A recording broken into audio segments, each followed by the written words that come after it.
Welcome to Sweet Digital. In this video, we're going to look at recommendation on home network, how to build out a home IT lab for education purposes to improve your hacking, Linux, Microsoft, and Android skills. So we're going to start off with our home network. So if you live in a flat, you don't necessarily have a lot of space to put things in. So you're very limited what you can do. If you live in a home in a countryside or in a city's outskirts, then well, you obviously must have more space, and you can get really creative with building out a network at home. But let's look for those people who focus very much on inner city living in flats, small spaces. We're going to look at a home network here for you. So your internet is coming into a router, which is right on top here. This is your home router, and most likely that home router would be supplied to you via your ISP. Your ISP stands for Internet Service Provider. And that will have a default IP range on, which is sort of dictated by the ISP. But what I tend to do is I connect this home router with the Ethernet cable onto a deeper connect device. A deeper connect is a decentralized VPN.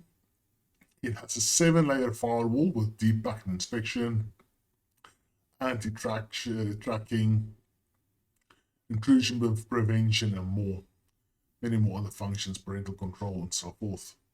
And I connect this deeper connect device with the Ethernet cable into a second router, which I purchased for home.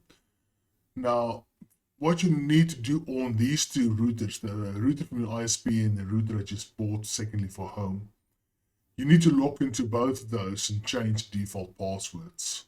That's number one. Change the SID IDs, which is the Wi-Fi name which is broadcasted out to the world. And also change the Wi-Fi key. If it's possible on your ISP one to do that, it's great.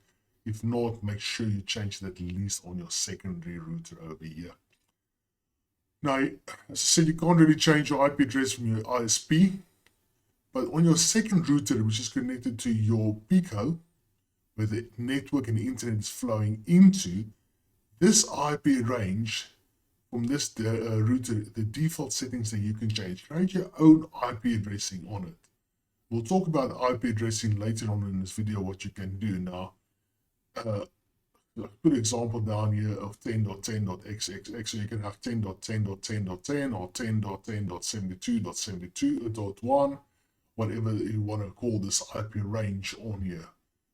We'll go through the subnet and a calculator later on. Once this is connected, you connect all your home devices to the second router. Nothing gets connected to your ISP. Because from the ISP, the traffic flows, you have a bit more protection here from your decentralized VPN. And then you also have a router in here, which is also must have got a firewall built on, which you can turn on, and all your Wi-Fi devices connected in here. So if an attacker tries to attack your home area, he's going to basically go from the internet. You might have 2 or 3 hops to get to your home router. But once you hit your home router, now you have 1, 2 hops inside home for him to break through to get to one of your devices. So you make it a little bit more difficult to get in. It's not impossible, but you just make it a little bit more difficult. So all your home devices connecting here, including if you have any IoT home security devices connected to the second home router that you purchase. To my home router over here, I've connected 2 Raspberry Pis. One's got Snort installed, which is the IDS, another intrusion detection system. Yes, I know the decentralized VPN have that built in already, but I add Snort in as well because as an IT professional, I always want to learn more. Always want to learn how to apply rules for intruder detection systems, firewalls, and so on.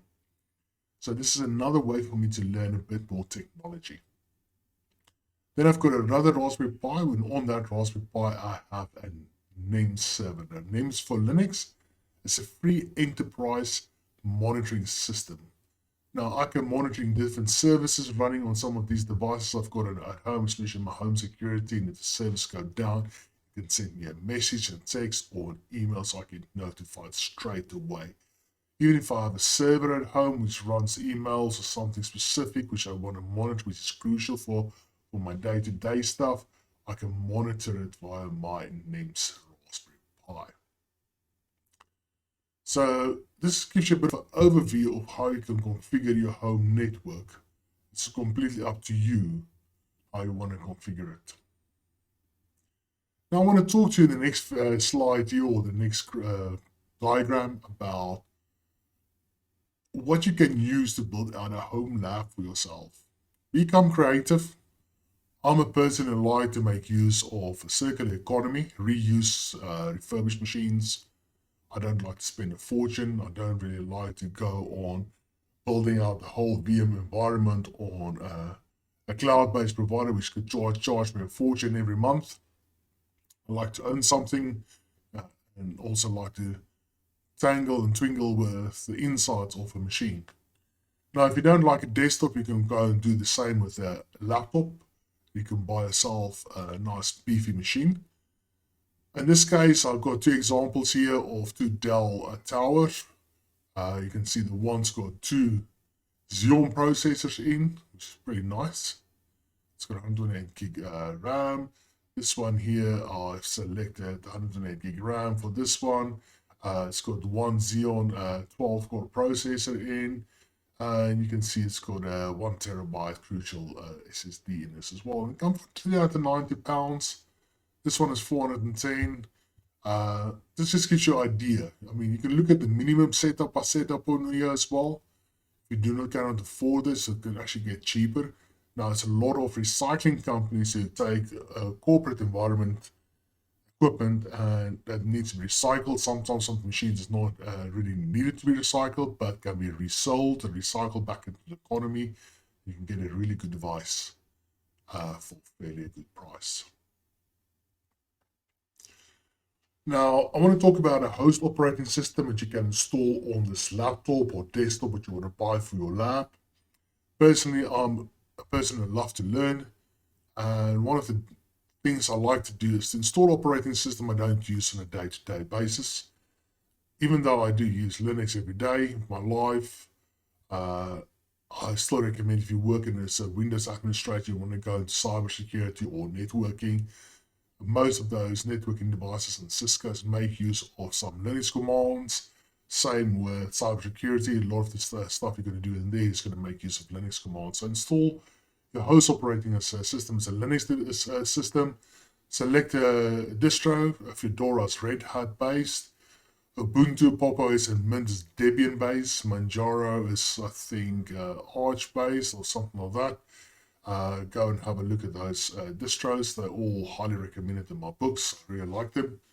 And install that as your host operating system. Challenge yourself for something new. So here I've got a little bit of a diagram now that you've got your host system bought or built, and you've got your host operating system on, which is in this case Ubuntu, on this super duper beefy machine. And on top of this host operating system of Ubuntu, we're going to install VirtualBox. We're going to create 4 different groups as well. The first group is going to create a mini corporate setup where we're going to have an Active Directory with the DHCP server in. And this Active Directory will have 2 NICs, a NAT and an internal NIC. The NAT NIC is mainly to receive the internet that's coming into your host operating system via the VirtualBox NATed IP address. So you have internet traffic coming in. Your internal IP address where you configure your DHCP server, so that all the other devices you can join to this Active Directory, all of these devices will run on internal NIC as well, so they can pick up the DHCP server from your internal NIC that you created there. Also create a couple of user accounts on it, and then create the group 2. Group 2's got Parrot OS and Kali Linux as my attacker laptops. I don't have a preference between either one of these two. They both work really well. As I said, Linux, learn your tools. Can't go to war if you don't know how to use your weapons, eh? So also make use of group 3, which is a defense setup, which is Kali Purple. And then we're going to set in group 4, Android device, because Android is one of the most affected devices. There's plenty, millions and billions of these devices out there with Android on. I don't have anything for iOS on here, but don't think iOS is safe and secure. Don't fall for that. Anything that's created by man, built by man, done by man is hackable, breakable, destroyable. So be wary of that. As I said in the first slide of home networking is very important. When you build out your home lab, before you start, plan the network you want to use for your internal mini corporate setup. So I've got a website here called calculator.net/IP subnet calculator. And that's going to help you calculate your subnet. There's plenty of videos out there from network administrators, CCNA guys, who actually share a lot of information of how subnetting is working, how to work out your IP address range that you want to use, and plan for what you want to do. In our current lab, we're not going to have 256 hosts or usable hosts. Are going to be 254. We're not going to have that. We're only going to have 4 or 5 machines on our Active Directories just to give us a smaller network that we can actually try and attempt to hack, break in, find, secure, defend, and all those type of things in our environment. In this case, I chose an IP address in the calculator of 172.72.72.1. And I'll put the network address of the network address it came back with is 172.72.72.0. So that's our starting point, 0. Usable IP range you can see is from 1 to 254 as well. And you can see it's a class C IP address, and it's the IP type is a public, it's /24. We can see from here a short range for IP range. This is 172.72.72.1/24. Especially if you make use of Nmap, you want to scan the whole range. This is going to be crucial for you to know this information here. So plan your network. Same with you have your home router. You want to plan your internal new IP range that you want to configure your second router with. This router over here. If you want to plan this, follow the same pattern on this. Go to this calculator. Calculate a nice C-class address for internal, or which is like it's a public for IP address, but for that internal router in your home as well. Use the same calculator for that. And then I want to say thank you for watching. Please like, share, subscribe. Thanks for watching Sway Digital. And I'm looking forward to see you on our next video where we're going to build out our first Active Directory server on our VM machine.